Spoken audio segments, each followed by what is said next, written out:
Estamos de volta hoje recebendo o colunista Tiago Valenciano, ele que é cientista político. Tiago, seja bem-vindo, bom dia. Bom dia, Ronaldo. Bom dia a todos que nos acompanham aqui na Band. E hoje nós vamos fugir um pouquinho dos temas, digamos, da macropolítica. Vamos falar um pouco sobre o Uber. Ronaldo, esse é o tema da semana aí na cidade de Maringá, né? Seja nas redes sociais, nas rodas de conversa, enfim, tá todo mundo comentando essa situação da chegada da empresa na cidade e da tentativa de regulamentação. Eu vejo que esse fato do Uber, a gente precisa lembrar do Emile Durkheim, naquelas clássicas aulas de sociologia, né? O que era o fato social lá pro Durkheim, né? Era um fato que existia independentemente da minha vontade. E as pessoas, e ele tem o poder de coerção, né, fazer com que as pessoas acreditem naquilo. Então a gente tem o casamento, a instituição escola, a igreja, enfim, a religião, como fato social. E a situação do Uber passa mais ou menos por isso daí, né? Independentemente da vontade dos taxistas ou da empresa, ele vai continuar existindo na cidade, sem dúvida alguma. Esse é um ponto que me parece bastante relevante, até comentei rapidamente há pouco, ainda lá na bancada, pontuando que em alguns momentos a realidade se impõe. E no caso da tecnologia, a tecnologia trouxe mudanças significativas na vida das pessoas, de modo geral, querendo as pessoas ou não, querendo os negócios, as atividades comerciais ou não. Nós podemos pegar o caso das videolocadoras, que simplesmente deixaram de existir em virtude da tecnologia que levou a avanços significativos e faz com que a gente tenha serviços hoje como Netflix, né? Então você tem o filme na sua casa, a qualquer hora, paga uma tarifa por mês e tem isso. Não me parece diferente hoje no que diz respeito ao Uber, nessa relação, que é uma relação difícil com os taxistas. Sim, é uma relação muito complicada, né, Ronaldo? Porque a gente está tratando de dois extremos, né?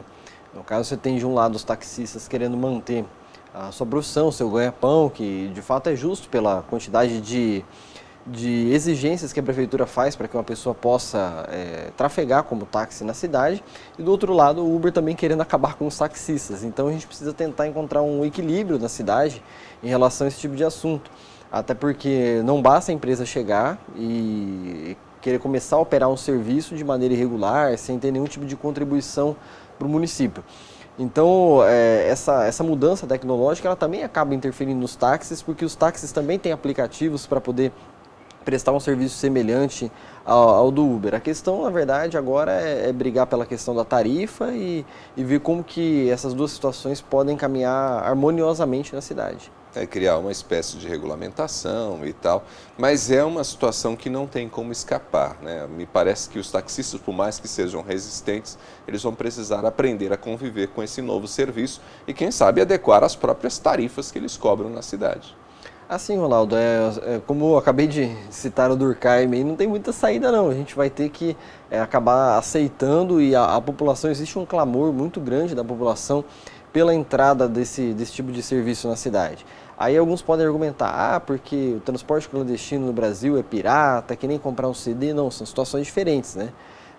Produzir um CD, nós dois podemos formar uma dupla aqui, começar a cantar, e aí a gente pode produzir um CD. Se alguém copiar o nosso CD, que pode ser um sucesso de vendagem, aí sim vai ser pirateado. Agora, a questão do táxi, principalmente, existe uma concessão, existe uma licitação que o taxista participa para poder ter o ingresso na carreira em Maringá, e nas outras cidades do Brasil não é diferente, mas essa concessão está restrita somente àquele público que participou da licitação.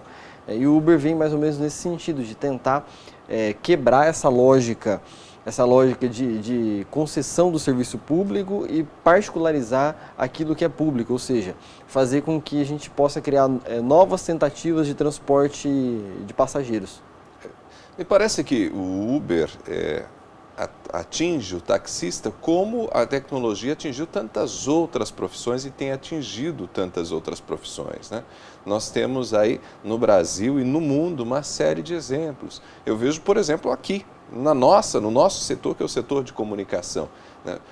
As redes sociais multiplicaram as formas de pensamento, de pluralidade de vozes e permitiram que pessoas que não fizeram comunicação, jornalismo, nenhum tipo de faculdade, graduação ligada à área de comunicação, pudessem ter seus canais e, às vezes, com muito mais sucesso e até remuneração do que os profissionais que estão em redes de televisão, de rádio, de jornais.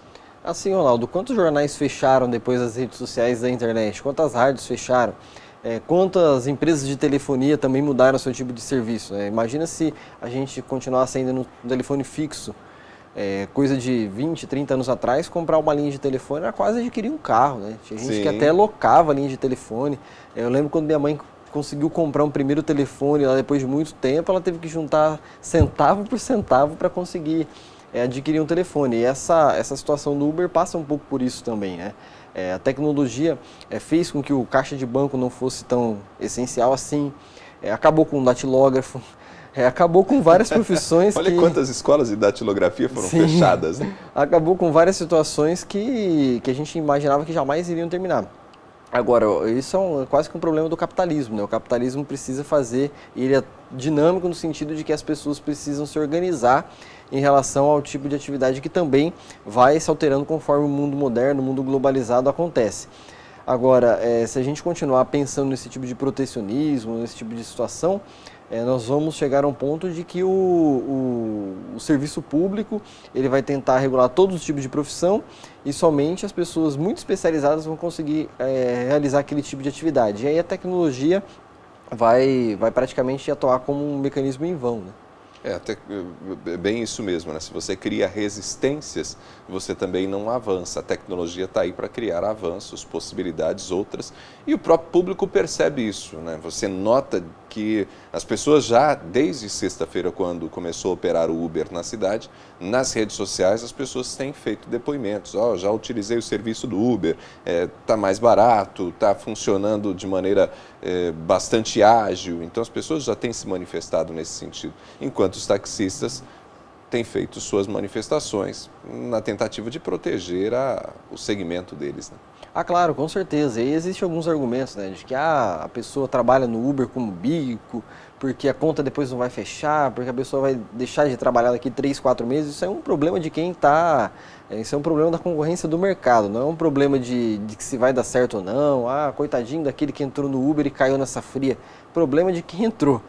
A questão agora é justamente que eu veja mais regulamentar o serviço, que deve acontecer nos próximos dias aí na cidade, para que o poder público possa dar condição de concorrência dos dois serviços. Aí sim o táxi vai poder brigar no preço, o táxi vai ter a condição de disputar de igual para igual com o Uber, e o Uber também vai ter que ter uma condição de contribuir com algum imposto dentro da cidade. Não basta, foi muito errada a maneira que eles chegaram no município, né? Chegaram, vamos começar a operar e depois a gente vê o que acontece, né? Não, né? As coisas precisam ser conversadas e o município também não pode ficar alheio a esse tipo de discussão. Bom, você tem acompanhado bem de perto essas discussões na ordem política, tanto na Câmara e até mesmo com o prefeito Ulisses Maia. Nós tivemos reuniões essa semana, inclusive, né? Aconteceram algumas reuniões, né? Na segunda-feira de manhã, o Sindicato dos Taxistas esteve na Câmara para poder passar as informações que foram muito relevantes, né? Deu para entender um pouco mais a realidade do táxi. Ontem à noite, o prefeito convocou uma reunião com uma boa parte dos taxistas que operam na cidade para conseguir também entender as reivindicações deles e encaminhar algum tipo de proposta. E o que ficou definido é que semana que vem foi montada uma comissão de vereadores, taxistas e a prefeitura para conseguir discutir o tema e ver o que se pode avançar daqui para frente. Muito bem. Tiago, valeu pela conversa. Na semana que vem a gente volta a se falar. Obrigado, Ronaldo. E aí, semana que vem a gente está de volta aqui. Esse Tiago Valenciano, cientista político, ele que é doutor em sociologia, sempre conversa com a gente a cada semana trazendo as novidades da política e hoje fazendo inclusive uma reflexão muito local. Tem a ver com a vida das pessoas, tem a ver com a categoria profissional dos taxistas e como essa categoria está sendo afetada por um novo serviço que já está à disposição dos maringaenses, que é o serviço de Uber. Uber que já funciona em várias cidades do mundo, em todos os lugares. Aqui no Brasil, onde o Uber começou a operar, deu muita confusão, muito problema com os taxistas e, como era de se esperar, isso também começa a acontecer aqui em nossa cidade. A gente espera que os nossos representantes políticos tenham bom senso e façam a coisa certa, não criem mecanismos que levem ao retrocesso, mas também que façam que a legislação e até mesmo o pagamento de impostos e tributos seja respeitado.